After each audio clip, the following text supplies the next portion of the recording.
Minutes after that. Hey, folks! Thanks for tuning in to Wildcards. We are here with Mr. Mike Barbeau who's a Goblin Chief from Pinnacle. How you doing, sir? Doing great. Thanks for having me. Yeah, it's a pleasure to have you here. And we are here with host Ross Watson. How you doing, Ross? Doing great, and I'm really excited to have Mike here because Savage Pathfinder is just really great. So I'm excited to talk Thank about you. Not to bury the lead, but we are talking about Savage Pathfinder, as Mr. Watson did. And here is our contractually obligated intro music.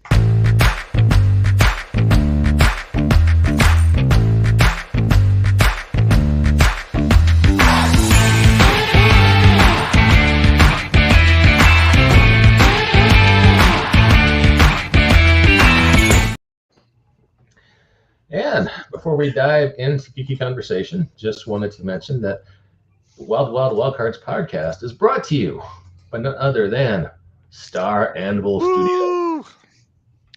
Proud sponsors of this podcast and many of your games that you may find on the shelves with Savage World stuff in them. So, could you mention some of those books, Russ? Sure. We just finished the Kickstarter for The Secret World for Savage Worlds. And we're gearing up to do another Kickstarter later this year for Saints and Sinners, which is a sci-fi setting for Savage Worlds. Sci-fi and Savage Worlds, two great tastes that go great together. Indeed. But today we're here to talk about the Savage Pathfinder Booster Kickstarter, and that is a mouthful. But Mr. Barbeau, I could talk about this, but people are here to see you. So why don't you set it up for the audience? What is the Savage Pathfinder Booster Kickstarter? Yeah, so our past few Kickstarters have been pretty big in terms of what we were throwing at people. We had adventure paths combined with either the core book and core bestiary, or along with the first advanced player's guide. And those big boxes are, while always beautiful with what we do here, it's a bigger investment. And so what we've done is we've kind of streamlined this into two beautiful new books, the Advanced Player's Guide 2, which takes stuff from the Ultimate Combat, Ultimate Magic, and Ultimate Wilderness. The Bestiary 2, which, that one's a little bit self-explanatory there. But the newest, biggest thing I think we did that we took a risk on is the creature cards, which I'm a big fan of, and I know there's some people out there who are a big fan of it. And it's just, something I was really excited for us to be able to try there. And I think we're at just shy of like 400 creature cards in there. So it's a pretty big bundle. Yeah, a booster campaign, according to the website, it's basically the stretch goals are baked in to the Kickstarter, and instead of having stuff that you reach for, it's already part of the bundles. Stuff you guys are going to make anyway, you're just going to include it. Yeah, exactly. The biggest I think add-on that we did afterwards is we're having to reprint the first core rule book, honestly the first Kickstarter's worth of books, because thanks to the very, very wonderful fans out there, we sold out of, and so it's a great time to reprint those. Yeah, this is a beautiful looking book. Just scroll. I want to call out the clever tiny URL I created. I'm a professional, Mike. I don't know if you knew that, but tinyurl.com/Savage Pathfinder 2 take you right to the Kickstarter, folks. And you got 19 days left, and they are just kicking down stretch goals. So I should say I played Savage Pathfinder with Rich Spainhour, great GM, at Chupacabra. He ran the Skull and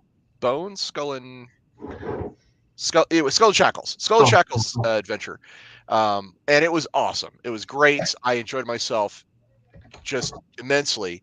So I'm a big fan of Savage Pathfinder, and I think from a game design perspective, Mike Barbeau's done a really great job of taking the Pathfinder flavor and attaching it to the Savage Worlds mechanics and making them work really well together.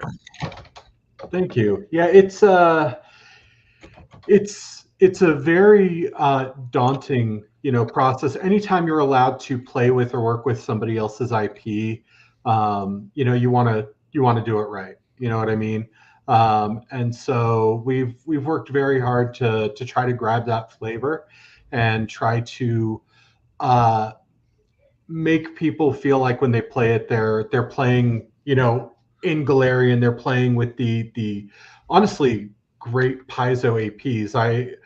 I think there are very few APs that adventure paths, for anybody who doesn't know AP. There are very few adventure paths that Paizo has done that I haven't just fell head over heels for, including their pre-Galarian stuff, such as the Shackled City.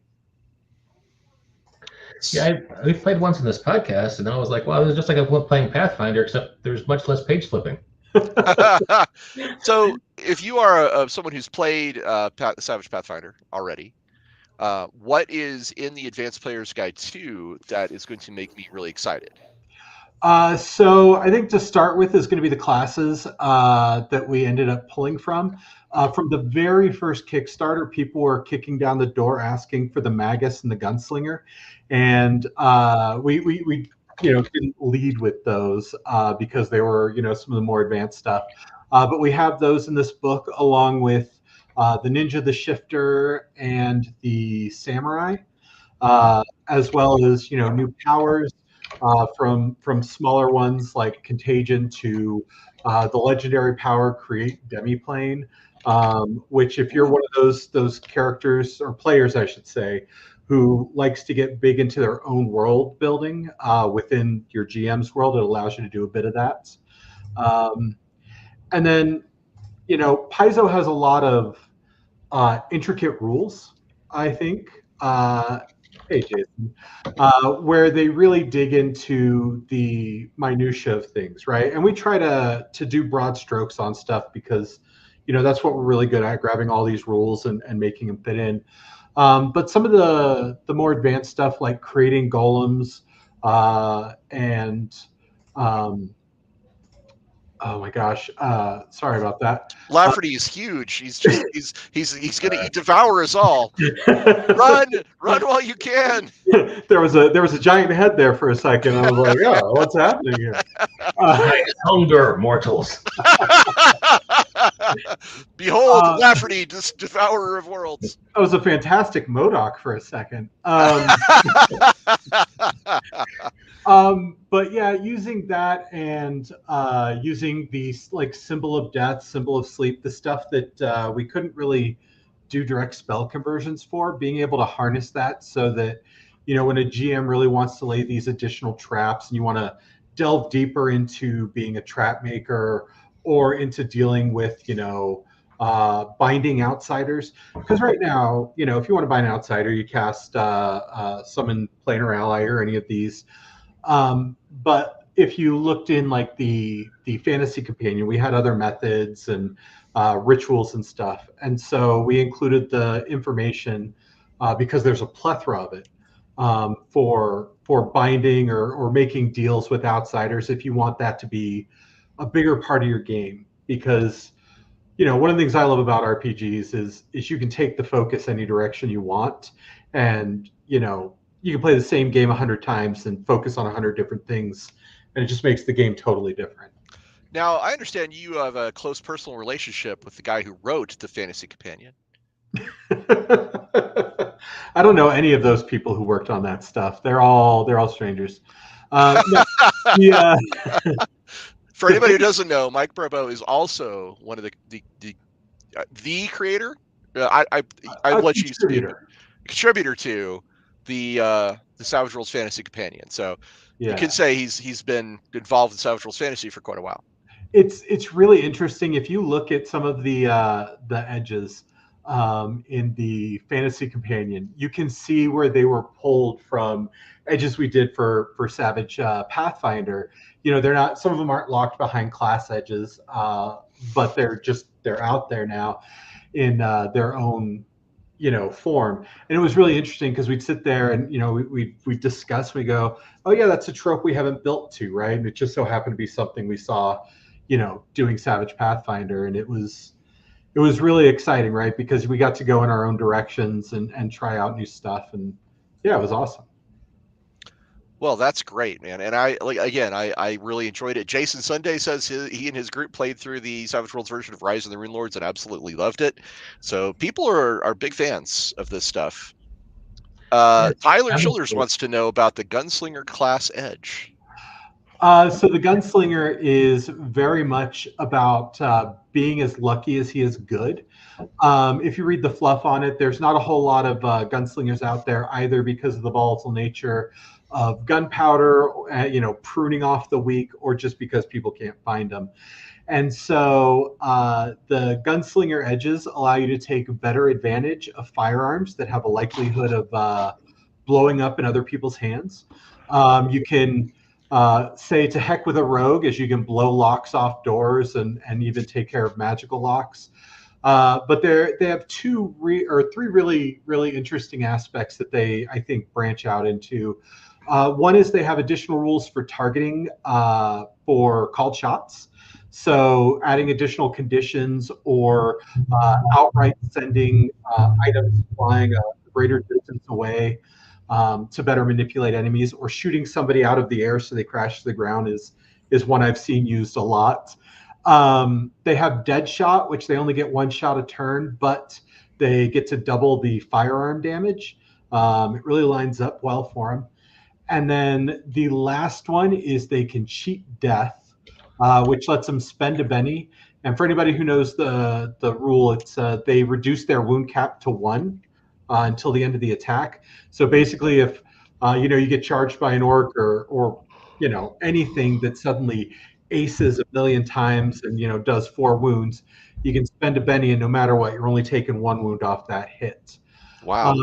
They're more built around spending bennies to do things, but they have the ability to gain bennies back more as they use their firearms. So it's one that I've seen people in play testing do really well and into session with way more bennies than they started, and I've seen them use them all far too quickly and suffer some catastrophes. If I don't know if you've play tested with Shane, that guy loves to burn all his resources. Like, just go Nova, just blah. Yeah, I've got real pleasure. I've got all kinds of play testers who's done stuff. I had a game where we played a campaign, and one of the players over the course of it, by the end of it, had more conviction than he had bennies. Whoa. Yeah, it was insane. He would just hoard them as long as he could. And you get to the penultimate session with the big fight, and it's like, well, he could spend a Benny to extend his conviction, or he can just spend that other conviction while everybody else is scrambling to. Now, Lafferty, I don't know if you've played through any of the Adventure Pass. Are you familiar with them? Honestly, I've played a couple adventures, but I haven't done a whole adventure path. No. So my favorites are Wrath of the Righteous and Kingmaker from the computer games. But I don't know if we can ask if there's any future adventure paths that are in the works. You can, and yes, there are. We're definitely doing Carrion Crown, which is a fantastic one.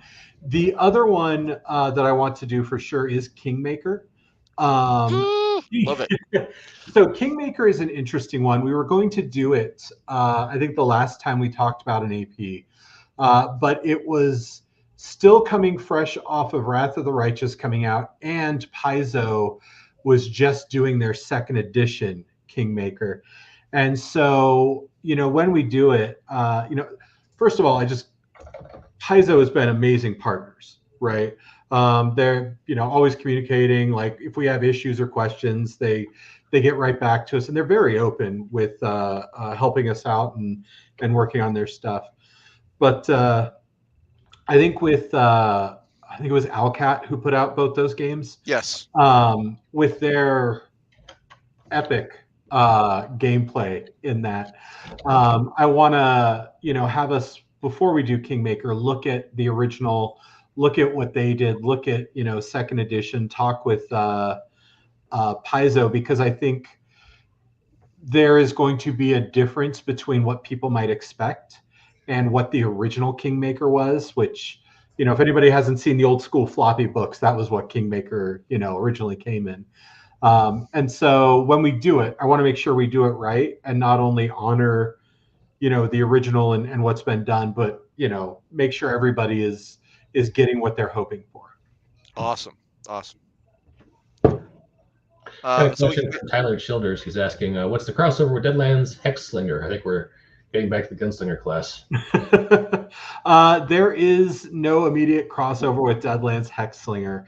But with that said, I do want to share that I have run games with players who I've let use Deadlands edges. Like, when you play Savage Pathfinder, you don't have to take a class edge. You can take just a background edge. And I had somebody go Huckster into the oh my gosh, I almost said Harrowed, but it's the class edge where you get to build your tarot deck and play off of that.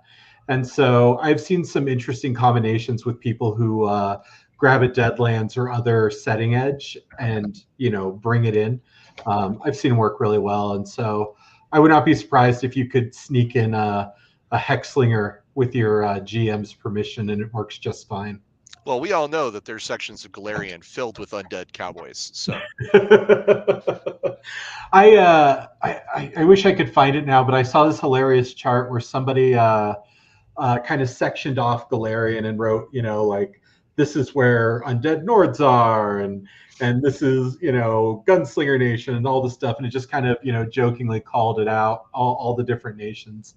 And truly, like, there's so much going on. Like, you can play in a different region than, everyone else and just get caught off guard. Tyler says, I'm a huge fan of pirate games. When should we expect Skull and Shackles? Not until after Carrion Crown. Carrion Crown is definitely the next one. Skull and Shackles was one of the ones we had considered. When we were talking with Paizo, actually, they were like, hey, listen, this is one everybody's loved. And they helped push us off the fence and into moving in that direction. But Skull and Shackles is one that I have side-eyed for a long time because it is a fun adventure path. Giving it the side-eye, huh?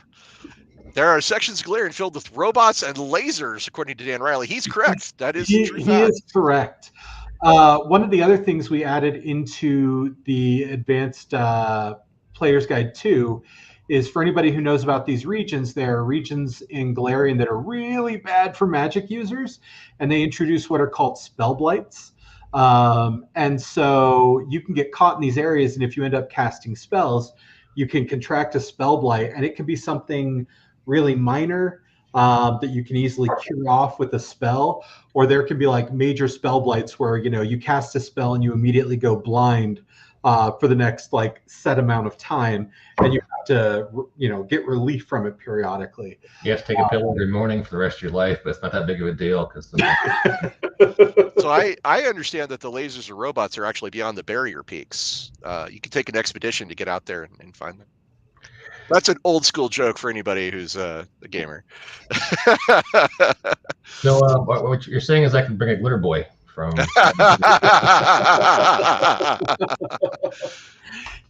So admittedly, Savage Pathfinder is a little higher power level than standard Savage Worlds, but we're not quite at the level where you can bring in a glitter boy and not blow up everything within a mile. And Dan Riley says, Skull and Shackles AP equals 50,000 fathoms? Smiley emoji. Not quite, but there is a regatta. It's pretty great.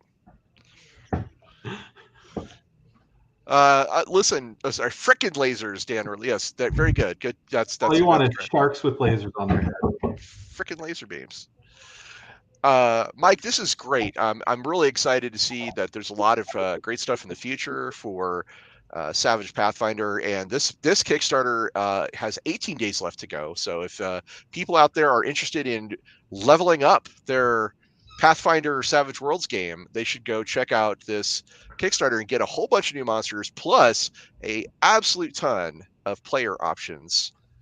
You know, even if you're not playing Savage Pathfinder, I gotta say I'm a huge fan of the monsters in these books. It's Do you have a favorite? so I've said this on other streams before. I am a sucker for outsiders, and so. Nice, nice. I mean, can I make that my favorite monster? So there are a few there's a group of daemons in here now. And there's a few of those that are just really cool to play with and really, really brutal to introduce.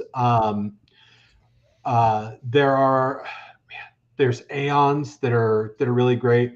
And honestly, I know it's a cheap answer, but the Jabberwock is fun. That's on the cover of one of the books. It is on the cover. It is on the cover, and it's so there's stuff you can throw in for novice level people. Like I had an amusing encounter with I always mispronounce it, but it's like a Basendroid or Basedroid or whatever. But it spews out hallucinogen pollen, and role playing with a good group of players when they start hallucinating is just utterly fantastic. Especially when they just really lean into it. And I've had a good group for that one. And so you can fight that at low, ranks. Whereas the Jabberwock, if you're not walking in there close to legendary, you're not walking out of there. Does the Jabberwock have jaws that bite and claws that catch? I don't know if they still have those names, but most definitely. Nice. And it fears a good Snicker snack. It whiffles and burbles. It actually does burble. It does nice, burble. Nice. It's Pathfinder, so we have rules to support the burbling. Oh, Frabjous Day! Kaloo Kalay! That's all. That is a great picture. Of course, that's Wayne Reynolds, famous Pathfinder artist. Yep, that is Wayne Reynolds. Amazing art. And we have a lot of great art, I think, in the Savage Worlds books, but the one that I always have to point out that the Paizo art is always so beautiful. They have just epic pieces that go into it, especially when you get the full spreads. And one of the things that was hardest with the books is when Paizo went off to making like their ultimate books, they switched their layout, and so they started doing these really beautiful, like widespread 2-page, but not quite hot, page spreads. And so they're really long, and they have these really epic fights.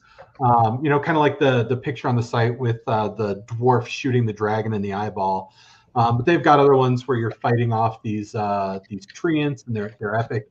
And so we have to try to clip those now to get the action sequence, because we have smaller size books than they do, and our layout isn't quite the same. But their art is always beautiful. So I'm going to say to anybody out there who wants to see these awesome adventure paths that they've been talking about, like Skull and Shackles or Kegmaker, in my case, the best thing you can do to get those adventure paths made is go support this Kickstarter, Savage Pathfinder 2. The tiny URL's right down there, because the more support that the line gets, the faster they're going to get to these APs that you really want. Hey, you got the you have the Wildcards boost. You just passed $92,000 while you were talking. Woo! Yeah, huzzah! That's awesome. Yeah, and like they say, rising tide raises all ships, right? It's fantastic.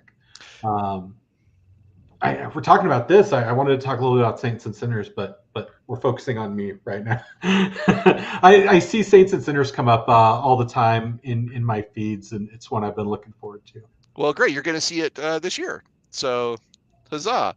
But just FYI, like, because you are our guest and this is your show, if you were to tell people like one reason or the top reason to go back the Savage Pathfinder 2 Kickstarter, what would that reason be?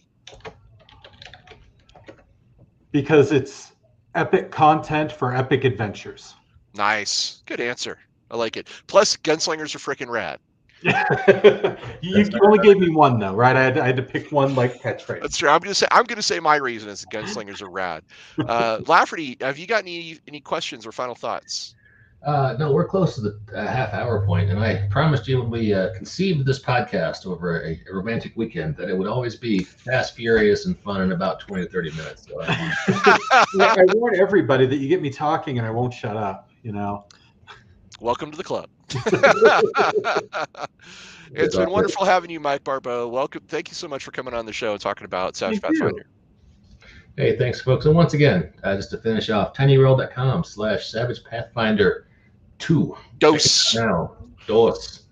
Got about 19 days left, and they are fully funded. This is the time to jump on the bandwagon. So, the bandwagon with freaking lasers. On that happy thought, anything else, guys, or should we wrap it up? No, just everybody have a great weekend, and thanks for your support. All right. Awesome. Let's go find some paths. All right. Yeah,